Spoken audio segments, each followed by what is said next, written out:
புத்திரன் தர்மசாஸ்தாக்களாக வந்து கையிலே பிறந்தவருக்கு கையனார், ஆதியிலே உள்ளவருக்கு ஐயனார் என்றோம்.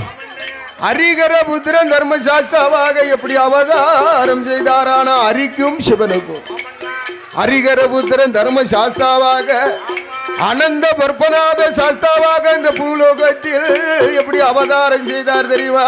ஐயனார் ஐயனார் அச்சங்கோயில் ஐயனார் ஐயனார் ஐயனார் எரிமேலி தர்மசாஸ்தா ஐயனார் ஐயனார் ஆரியங்க ஐயனார் ஐயனார் ஐயனார் குளத்து பிள்ளை ஐயனார் ஐயனார் ஐயனார் ஐயப்பன் கோயில் ஐயனார் ஆனப்பட குதிரைப்பட ஐயன் காட்சி பெரும்படைகள் ஐயன் சாஸ்திரா ஓடுவர் குதையா பொன்னால மூணோலா போய் படைத்த தாழ்வடமா தங்கத்தால மூணோலா தாழ்வடமா மணிகளா ஐயம் பற்பனாக சாஸ்தாவாக வந்து அனந்த பற்பனாக சாமியாக வந்து கும்பிடும் கொல தெய்வமாக வந்து எங்க ஒத்தப்பனை அடியானோடு வாசலிலே சிவனடைந்த பெருமாளோடு அனந்த பற்பநாத சாஸ்தாவாக வந்து தேவாதி தேவர் குலத்திலே வந்து